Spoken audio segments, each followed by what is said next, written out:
अस्सलाम वालेकुम। मेरा नाम है अनस नवीद और आज मेरे साथ हमेशा की तरह मती है। और आज जो मैच हुआ है, कोयटा वर्सेस कराची किंग्स, और उनके होम ग्राउंड में, और शरफेन रदरफोर्ड ने कोई जो धुरकी बनाई है उनकी, और साथ अकील हुसैन, और फिर साथ ही उस्मान तारिक की बॉल ऐसे थी जैसे कोई शेन वॉर्न गेंद करा रहा है हर तरफ ही। और शान मसूद भी कैप्टनसी अच्छी नहीं है हर तरफ, जो है ना कराची की, एक तो प्लेयर्स भी मार हैं, मुझे तो लग रहा है पूरी टीम भी मार है। तो कराची के हालात जो है ना बिल्कुल समझ नहीं आ रहे। क्या कहते हो मती? यार मैच की अगर बात करें तो पीएसएल का जो सबसे ज्यादा मजा ना वो यही है कि अनबिलीवेबल मैचेस होती है, यानी कि सुपर एक्साइटेड मैचेस होती है। तो ये कहना गलत नहीं होगा, हर मैच ही आपको तकरीबन पीएसएल का ऐसा मिलता है। और आज तो बिल्कुल ही जो है वो, यानी कि नेल बाइटिंग मैच हुआ, कहना गलत नहीं होगा। और कोयटा की खुशकिस्मती है जो मैच जीत गया, वरना कराची ने मैच निकाल लिया था। एंड टाइम पे कराची निकाल लिया, लेकिन रदरफोर्ड ने जिस तरह की इनिंग्स खेली है, भाई ये बंदा हीरोइस परफॉर्मेंस देता है, एक्सेप्शनल। अगर कोई प्लेयर है तो वो रदरफोर्ड है। मुझे समझ नहीं आती कि वेस्ट इंडीज की टीम इसको प्रॉपर अपनी टीम में मौका क्यों नहीं देती। रदरफोर्ड जैसा बंदा अगर टीम में नहीं खेल रहा है वेस्ट इंडीज की टीम में, और पीएसएल में इस सीजन में नहीं, इससे पहले जल्मी के लिए भी इसने जो है वो बहुत ज्यादा परफॉर्मेंस दिया रदरफोर्ड ने। तो मुझे नहीं समझ आती कि रदरफोर्ड जैसे प्लेयर को कैसे मिस कर और देते वेस्ट दूस इंडीज की और टीम। दूसरा ये कि अकील हुसैन को भी लोग बहुत अंडर रेट करते हैं। मुल्तान सुल्तान के खिलाफ इसको इतना मौका नहीं मिला, लेकिन उसने जिस तरह से आज बॉलिंग में भी 2 विकेट्स लिए हैं, उस पर भी हम बात करेंगे। और साथ जो उसने हैंडी, अब देखो ना, 80 रन्स की जो पार्टनरशिप, क्योंकि अब आप ये देखो, टेक्निकली बात करो, उनकी टेल थी। ये कोई उनके बैट्समैन नहीं थे जो आपको मैच फिनिश कर सकते थे, लेकिन अकील हुसैन का भी उतना ही क्रूशल रोल है रदरफोर्ड के साथ, कि यार उसने एक एंड जो है ना बुक करके रखा है, जिसकी वजह से कोयटा मैच जीत गया, वरना कराची ने फुल टाइम गेम डाल दी थी। नहीं, मुझे तो पता था अकील की बैटिंग को लोग बहुत अंडर एस्टिमेट करते हैं, लेकिन अकील हुसैन बहुत अच्छा बैट्समैन, और वेस्ट इंडीज की तरफ से बहुत दफा इसने जो है वो आउटस्टैंडिंग एंड में आके हिटिंग की थी 8वें नंबर पर। यहां तक कि मुझे एक मैच याद है, ऑस्ट्रेलिया के साथ था इनका, मैरियो शेफर्ड और अकील हुसैन अकेले कोई एंड पे खड़े हो गए थे। 70-75 रन की जो है वो इन्होंने दोनों ने मिलकर पार्टनरशिप लगाई थी 9वीं विकेट पे। तो ये हम्म। अकील हुसैन प्रॉपर हिटिंग करते हैं, प्रॉपर बैट्समैन है। रदरफोर्ड की जो क्लास ये है, लेकिन अकील हुसैन भी काम नहीं है। और बाकी आज उन्होंने जो है वो क्रूशल, जो शोएब मलिक को जो 2 छक्के लगाए, वहां से उन्होंने जो है मोमेंटम लिया है अकील ने। तो मती शुरू से स्टार्ट करते हैं ना। जब वो उन्होंने बैटिंग की तो छठे सातवें ओवर में आया है उस्मान तारिक। उस्मान तारिक की मुझे समझ ही नहीं लगी। वो, उसका एक्शन बड़ा यूनिक सा है, ठीक है, बहुत अच्छा एक्शन है, और उसने बॉल भी कोई इस तरह, लेकिन उसकी लाइन लेंथ अच्छी थी। लेकिन ये उसे ऐसे कर रहे थे जैसे कि पता नहीं कोई शाइन वॉन आ गया। उसकी बॉल का क्या कहते हो? उसने देखा है डोमेस्टिक में? असल में ये जो उस्मान तारिक है, ये सिंध प्रीमियर लीग अभी थोड़े दिनों पहले हुई थी। सिंध प्रीमियर लीग में उस्मान तारिक बेस्ट जो है वो बॉलर बने थे सिंध प्रीमियर लीग के। और अच्छा। उसके बाद कोयटा ने जो है वो इनको, हालांकि ड्राफ्ट में स्टार्टिंग में नहीं, किसी टीम ने नहीं लिया था, नहीं लेकिन लिया। कोयटा ने फिर एंड में सिंध प्रीमियर लीग के दोनों प्लेयर्स को, बेस्ट प्लेयर्स को उठा लिया था। बॉलर में उस्मान तारिक को, और बेस्ट बैट्समैन जो उमर अमीन थे, दोनों को उठा लिया कोयटा ने। और हम्म। उस्मान तारिक की जहां तक बात है ना, इस तरह के जो स्पिनर्स है ना, वो शुरू में आते हैं, बहुत ज्यादा हिट होते हैं, लेकिन बाद में फ्लॉप हो जाते हैं। जैसे आपको पता ही है, जैसे सुनील नारायण आए थे, फिर इसी तरह हम्म। अजंता मेंडिस आए थे। शुरू में पिक करना मुश्किल होते हैं, लेकिन जब बाद में पिक हो जाते हैं, इनको बहुत मार पड़ती है। अब उस्मान तारिक का यही है कि एक तो एक्शन उनका जो है वो थोड़ा डिफरेंट है, रुक कर आते हैं, और फिर बॉल एकदम इतनी स्लो हो जाती है कि वो एकदम बैट्समैन को समझ नहीं आया। लेकिन जिस टाइम इनको बैट्समैनों ने खेल लिया, रीड हो गए प्रॉपर, फिर उस्मान तारिक की जितनी धुलाई होनी है शायद और किसी की नहीं होनी। क्योंकि कोई उसकी स्पिन वगैरह उस तरह नहीं है, सीधी बॉल ही आती हाँ, है सीधी बॉल ही। उस्मान तारिक। नहीं, इसकी मैंने बॉल उस टाइम इसके ओवर्स क्लोजली देखे। एक जो एज देता है ना, जिस तरह हफीज नहीं करता, कि बिल्कुल बॉल बैट्समैन को जब रेडी होता है ना फेंकने से पहले एकदम झटका मार के रुकता है और फिर बॉल फेंकता है, एक ये एज है। और दूसरा वही ये एज है कि इसकी मैंने ये जो चीज़ देखी ना, कि इसने लाइन जो है ना बिल्कुल आगे, एक बॉल भी मेरे आगे मुझे नज़र नहीं आई। हो सकता है मैं आगे पीछे हूँ तो कोई इसने एक आध बॉल कराई हो, लेकिन जितने मैंने उसके ओवर्स देखे ना, 4 ओवर्स, उसके अंदर उसने बिल्कुल उसकी गुड लेंथ के ऊपर बॉल की है। उसने ना आगे की ना सही है। ज़्यादा पीछे की, कि पीछे से हट के भी बैकफुट से शॉट मारने का मौका मिले, ये भी नहीं होने दिया, और आगे हलवे पे भी नहीं दी कि भाई तुम उठा के मारो। तो ये पॉजिटिव चीज़ थी उसकी। तो बाकी शान मसूद को क्या हुआ यार? वो तो बेचारा कप्तानी के उसमें आके उससे बैटिंग ही नहीं हो रही। अनस, अगर मैं सही बताऊं ना, तो आज शान मसूद की बैटिंग पे तो है ही है कि शान मसूद ने जो है वो, मुल्तान में शान मसूद अलग प्लेयर लग रहा था। मुल्तान लग रहा था। ऑस्ट्रेलिया में भी, यहाँ पे ऑस्ट्रेलिया में जो टेस्ट सीरीज हुई थी, शान मसूद सबसे अच्छे प्लेयर थे उन सब में। जितने भी ऊपर ऊपर के प्लेयर थे, उनमें सबसे अच्छा शान खेल रहे थे हर मैच में। हम्म। लेकिन पीएसएल में तो शान मसूद बिल्कुल ही ऐसे लग रहा फ्लॉप हो गए, और उनकी बिल्कुल ही फॉर्म नहीं नजर आ रही। और साथ साथ जो कराची की हारने की अगर थोड़ी सी और वजह देखी जाए तो शुएब मलिक ने तकरीबन 20 बॉलें खेली और 12 स्कोर बनाए और 12 स्पिन स्कोर। के अगेंस्ट हाँ हाँ उस्मान हाँ। तारिक जो Shoaib Malik king off spin करार दिए जाते हैं कि ऐसे ही स्पिन का तो ऐसे ही शुएब मलिक बादशाह है, ऐसे ही। वो बंदा भी उस्मान तारिक को नहीं खेल सका और 20 बॉलों पे 12 स्कोर बनाए शुएब मलिक ने। तो ये थोड़ी बहुत गलती हुई, लेकिन एक और मैं तो हैरान हो गया कि कराची के पास अनवर अली मौजूद था और कराची अभी तक खिला क्यों नहीं रहा था। हाँ ये मुझे लेकिन नहीं समझ लगी। मुझे तो अभी देखा तो मैंने स्क्वाड में हैरान हो गया कि अनवर अली भी टीम में है और अनवर अली को नहीं खिलाया कराची ने। और अनवर अली ने इनको जो एक फाइटिंग जो एक टोटल गुड दिया, टोटल था ना वो अनवर अली ने करके दिया, करके आखिरी ओवर दी। में 20 स्कोर बनाए के दिए। ऐसे ही उसके है। बाद फिर जो जिस टाइम कराची ने फील्डिंग की जहां मैं थोड़ी सी बात करूंगा तो फील्डिंग कराची की बहुत ही पुअर थी। तकरीबन 5 से 6 जो है वो उन्होंने रन आउट मिस किए हैं छोटे छोटे। हाँ हाँ हाँ हाँ। वहां पर इरफान खान नियाजी वन आर्मी था भाई। हम्म। इरफान खान नियाजी ने जिस तरह की सुपर फील्डिंग की है, हम्म। आउटस्टैंडिंग फील्डिंग की, और ऐसे लग रहा था सिर्फ इरफान खान नियाजी फील्डिंग में आए हुए और कोई नहीं आया।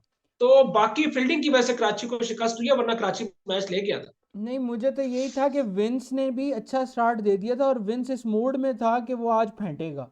लेकिन जैसे ही उस्मान तारिक आए ना, वहाँ ये सारे कंफ्यूज हो गए कि यार ये नया बॉलर आ रहा है, इसकी समझ नहीं आ रही।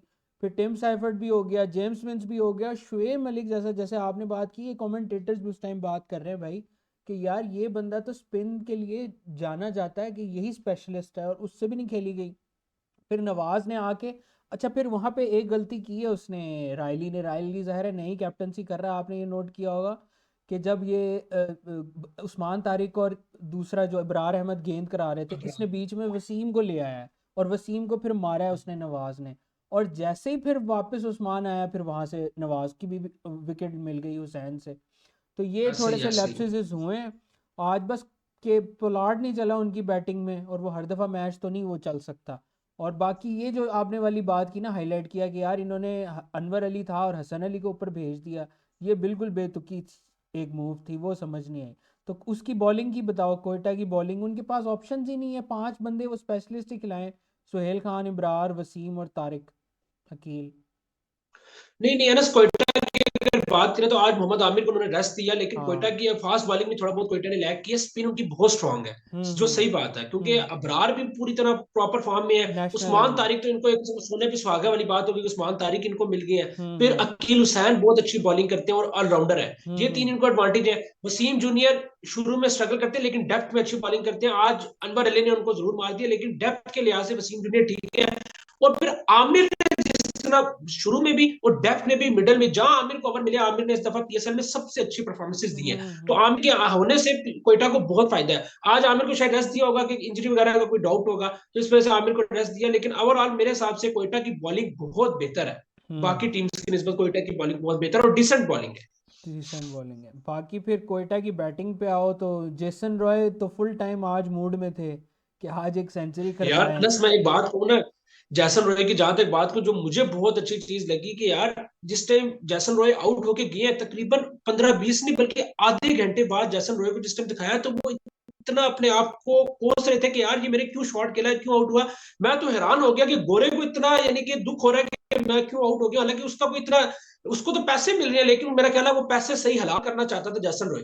दूसरी तरफ हमारे जो कराची के सरफराज अहमद साहब बैठे हुए हैं, मेरी समझ से बाहर है कि किस बेस पे वो बंदा टीम में खेल रहा है। ना उससे जो है कीपिंग हो रही है, ना कीपिंग तो चलो छोड़ दो, थोड़ी बहुत ठीक हो रही है, लेकिन बैटिंग में तो बिल्कुल भी सरफराज की जगह नहीं बनती। यानी कि आप इससे बेहतर किसी यंगस्टर को मौका दे दो। अगर आपने किसी की जगह लेनी है, ज्यादती है, यंगस्टर के साथ ज्यादती है। आपके पास यंगस्टर बैठे हुए, आप किसी यंगस्टर को मौका दे दो, वो बेचारा खेल लेगा, उसको चलो थोड़ा एक्सपोजर मिल जाएगा पीएसएल का। सरफराज की तो बिल्कुल भी जगह नहीं बनती, किसी भी सूरत जगह नहीं बनती, और मेरे हिसाब से ज्यादती है। और नहीं, फिर उसने कंट्रोवर्शियल उसका आउट देखा, उसका आउट ऐसे हुआ कि एम्पायर ने वाइड दे दी थी, और उसका स्निक हुआ निकल है और चला गया। वो टच होके ना कीपर के पास गेंद गई है, तो वो खुद ही वॉकआउट करके चला गया, एम्पायर ने वाइड दे दी थी। तो फिर बंदा अब ये पूछे कि यार एक तो आपकी अपनी इंपॉर्टेंस नहीं है, ठीक है ऑनेस्टी भी होनी चाहिए, मैं ये नहीं कह रहा ऑनेस्टी नहीं होनी चाहिए, लेकिन वो अपील करते, और मतलब वो दोनों तरफ से, क्योंकि बॉलर भी कंफर्म नहीं था, वो अपील करते फिर आप चले जाते। अब एक अगर वो अपील ही नहीं कर रहे, सिर्फ कीपर ने अपील की है, अब उसने अंपायर ने भी वाइड दी है, तो फिर आप अपने आप को खुद ही एक्सपोज कर रहे हो। तो आपकी यहाँ तो कोई बहुत लेकिन अच्छी मैं यहाँ परफॉर्मेंस पे हो अनस ना। डिसएग्री करूंगा। मेरी जो अपनी ओपिनियन है, मेरी ये ओपिनियन है कि अगर आप ऑनेस्ट हो तो अच्छी बात है। यानी कि अगर आपका एज लगा आपको चले जाना चाहिए। हम्म। मैं इसी चीज पे बिलीव करता हूँ ना, कि इस चीज पे बिलीव कि आप जो है वो अगर लगा है तो आप रुक जाओगे, नहीं यार देखते हैं क्या होता है, कि हाँ, जबकि अपील किया आपको लगा आपको चले जाना चाहिए, यही ऑनेस्ट, नहीं और मैं अपील इसी नहीं चीज हुई पे, ना, मुझे यही ये तो चीज अच्छी बता रहा लगती हूँ, अपील यही तो कह रहा हूँ कि अपील होती ना फिर चला जाता, फिर समझ आती है। बॉलर को नहीं पता चला, सिर्फ कीपर को पता चला और अंपायर ने दे दी वाइड। मेरा ये है कि ठीक है, अगर कोई अपील करता है ना और वो थर्ड अंपायर तक वो बात जाए उससे पहले ही आप निकल जाओ। लेकिन बॉलर को नहीं पता लगा, उसमें ये था कि अगर इसकी परफॉर्मेंस इतनी अच्छी होती ना कि आगे के मैचेस में यार कि कोई बात नहीं यार, मैं अपनी जगह जो है मेरी तो पक्की है, मैं तो हो जाऊंगा, लेकिन उसकी अपनी परफॉर्मेंस नहीं है, तो फिर आप अपनी टीम को भी उस टाइम पे दबा रहे हो। वो एक अलग है। रूसो को क्या हो गया यार? रूसो जब से कोयटा में आया उसकी एक भी अच्छी परफॉर्मेंस नहीं, मुल्तान में ठकाठक सबकी धुलाई कर रहा था, उसको क्या हो गया? ये मेरा ख्याल है कि ये ज्यादातर प्लेयर्स ऐसे ही हैं कि जो कोयटा में आता है तो जो है ना वो कोयटा की में फारिग हो जाता है, मुल्तान में कोयटा से जो प्लेयर गया है वो उल्टा हो गया है। वो उल्टा यानी हो कि गया, इफ्तिखार कोयटा से मुल्तान में गया है, उसकी परफॉर्मेंस ऐसी हो अच्छी गई है हो कि गई, जैसे बहुत हाई लेवल परफॉर्मेंस हो गई है। परफॉर्मेंस हो गई। और दूसरी तरफ जो रोसो जो मुल्तान में आउटस्टैंडिंग परफॉर्मेंसेस दे रहा था, कोयटा में जब तक था वो तब भी परफॉर्मेंस दे रहा था, लेकिन अब आया तो रोसो लग ही नहीं रहा। शान और का मेरे भी हिसाब यही से हाल मुल्तान है, ने बहुत अच्छा गैम्बल किया इफ्तिखार। शान का भी यही है ना, मुल्तान में अच्छा खेलता रहा, इधर आके वो आहिस्ता हो गया है। और अब इधर अब रोसो का देखते हैं भी अकील हुसैन को कितनी दिनों बाद नजर लगती है। अकील अकील हुसैन, खेल रहा है, अकील को देखते हैं। हाँ कील खेलते हैं। बाकी यार इन्होंने आज जो मुझे प्लेइंग 11 थी ना कराची की, मुझे वाकई में बड़ी पसंद आई थी प्लेइंग 11। आप ये देखो कि इन्होंने ओवरऑल टीम का कंपैरिजन करो ना कोयटा के साथ प्लेइंग 11 की टर्म्स में सिर्फ, आप ये देखो उधर Jason Roy, Saud Shakeel, Khawaja Nafay, Rossouw और रदरफोर्ड, ये इनके बैट्समैन हैं जो मैच विनिंग बैट्समैन हैं। बाकी ना सरफराज अहमद, अकील हुसैन, वसीम जूनियर, सुहेल खान, उस्मान तारिक, अबरार अहमद, ये मैच विनिंग बैट्समैन नहीं है। तो कोयटा ने अपनी बैटिंग फ्रेंडली हालांकि टीम नहीं खिलाई, लेकिन कराची की अगर तू मती देखेगा ना टीम, तो उसके अंदर देख शान है, Tim Seifert, Vince, Malik, Pollard, Nawaz, Irfan भी अच्छा खेलता है, अनवर अली, फिर हसन अली। चलो मैच विनिंग नहीं, लेकिन अनवर अली तक तो मैच विनिंग इनके पास बंदे थे, फिर भी इन्होंने कम टोटल दिया। तो प्लेइंग 11 के हिसाब से क्या मतलब समझ आती है कि कराची में और कोई इंप्रूवमेंट होनी चाहिए, इससे अच्छी और क्या हो? मजरबानी भी खिला दिया। मेरे हिसाब से कराची की जो है ना वो प्लेइंग 11 आज की बहुत बेहतर थी, बेस्ट मेरे ख्याल से। अगर इन हाँ सब हाँ। में देखें तो बेस्ट प्लेइंग 11 भी कहना चाहिए, गलत नहीं को, लेकिन मैं अगर होता तो हसन अली को ना ड्रॉप करता, क्योंकि हसन अली से बेहतर मुझे मीर हमजा लगे हैं। ऊपर से जो हम्म। है ना वो थोड़ी बहुत अगर वो एक आधी विकेट निकाल लेना मीर हमजा, तो हम्म। मेरे हिसाब से मीर हमजा ना हसन अली की निस्बत बेहतर है। और मुजर रब्बानी ने बहुत अच्छी बॉलिंग की है भाई, जिस तरह उसने गुड लेंथ से बॉलें निकाली है। बॉलें निकाली अगर हैं। मीर हमजा भी वहां पर होते ना, तो अगर शुरू में जैसन रॉय आउट हो जाता तो कोयटा हम्म। के हाथ से मैच चला गया था। नहीं। जैसन रॉय और सऊद ने जो 6 ओवर में 57-58 रन बना के दिए वही था। तो हम्म। हसन अली की जगह अगर मेरे हिसाब से ना, तो यहाँ हसन अली की जगह पे या फिर नवाज नवाज ने भी उस तरह इम्पैक्ट नहीं किया, लेकिन हम्म। नवाज का ये बैटिंग कैच है, 18 बॉलों पे 27 मार गया, तो हसन अली की जगह जो है ना वो मीर हमजा को खिला देना चाहिए था, मेरी अपनी ये राय है। नहीं ये भी है, और अब आप ये देखो कि आखिरी बॉल पे जब मैच फंस गया है तो वो भी रदरफोर्ड की प्रेजेंस ऑफ माइंड थी कि उसने दो ले लिए, वरना अगर वो हम्म। सिंगल लेता अकील हुसैन को हो सकता है अनवर अली बीट भी करवा देता। अच्छा एक और चीज़ है, ये भी मैंने तेरे से पूछना था, डिस्कस करना था यार, जो लास्ट ओवर था इनके पास जो बॉलिंग ऑप्शंस थे, अब आप ये देखो नवाज का एक ओवर पड़ा था, शुएब मलिक का ओवर पड़ा था, अनवर के दो पड़े थे। आपको नहीं लगता यार शुएब मलिक को इसको देना चाहिए था या नवाज को देना चाहिए था? दोनों लेफ्ट हैंडर खड़े हैं, चलो नवाज का फिर भी नहीं बनता, वही बात लेकिन है कि लेफ्ट के वो साथ शुएब मलिक का ज्यादा अच्छा कॉम्बिनेशन बनता, मैचअप बनता। अनस बात यही था कि फिर गैम्बल वाली बात थी कि शोएब मलिक को अगर वो, क्योंकि आखिरी ओवर स्पिनर को देना है, वो मुझे तो सईद अजमल याद आ जाता है जो हंसी के साथ काम, आज तक हम कहते हैं रजाक को देते थे, किसी को देते थे। जो सच्ची बात है। तो आज तक हालांकि सईद अजमल हमारा बेस्ट स्पिनर था ऑल टाइम, यानी कि उस टाइम हाँ पीक पे था सईद अजमल, लेकिन आखिरी हाँ। ओवर में पड़ेगी। तो अब आखिरी ओवर स्पिनर को देना गैम्बल होता है। बाबर ने सेकंड लास्ट ओवर दिया था, वो रिस्क कामयाब हो गया। तो शान हम्म। ने गैम्बल नहीं किया। अनवर अली ने भी वैसे देखा जाए जिसने दो थी, अनवर अली ने वहां पे निकाल दिया, तो वो भी कैच छुटा है रदरफोर्ड का। हम्म। अगर वहां पे भी मैच निकाल दिया था, तो मेरे हिसाब से जो है वो अनवर अली ने भी अच्छी बॉलिंग की, और जिस प्रेशर सिचुएशन में बेचारे को इतने अरसे बाद मौका मिला, और जिस तरह उसने बॉलिंग की, अनवर अली को तो मेरी सलूट है जिस तरह उसने परफॉर्मेंस दी है। हम्म। बाकी ये था कि शान को ये हो सकता था कि शान होता और अनवर अली का या कहीं पे शुएब अली का पहले निकलवा देता। ये हो सकता था। एंड में शोएब मलिक को देना वो फिर रिस्की बात थी कि अगर वो रदरफोर्ड के 2 उधर भी लग सकते थे, इधर भी लग सकते थे, वो लग गए। मैं समझ गया। आज की तो खैर प्रोडिक्शंस की अगर बात करें तो मती की आज सही हो गई है। मैंने एंड वक्त पे कोयटा कह के मैं कराची पे चला गया, तो मेरी भी गलत हो गई। तो अब कल के 2 मैच है मती, उसकी भी प्रोडिक्शन कर ही दो साथ, लाहौर और पेशावर, और दोनों पिंडी कल में तो है। मेरे ख्याल है रेस्ट डे है। कल हाँ, रेस्ट डे है, अच्छा। परसों क्योंकि कल पीएसएल का हाँ रेस्ट हाँ डे है हाँ और हाँ। परसों है 2 मार्च को। दो पिंडी मैच में हो गए मैच। दो टिकटें मैच ली हुई है पिंडी की में 2 मार्च की। दो तो मार्च उम्मीद की है इंशाल्लाह नहीं, स्टेडियम तो दो लगेंगे। मार्च को तो डबल हेडर है। डबल हेडर की टिकट ली हुई है ना। अच्छा, डबल हेडर की टिकट ली हुई है तो सही हो गया मती। फिर बताना एक्सपीरियंस कैसा रहा वहाँ पर, ठीक है। तो और कोई डिस्कशन करनी है तो बताओ मैच के हवाले से।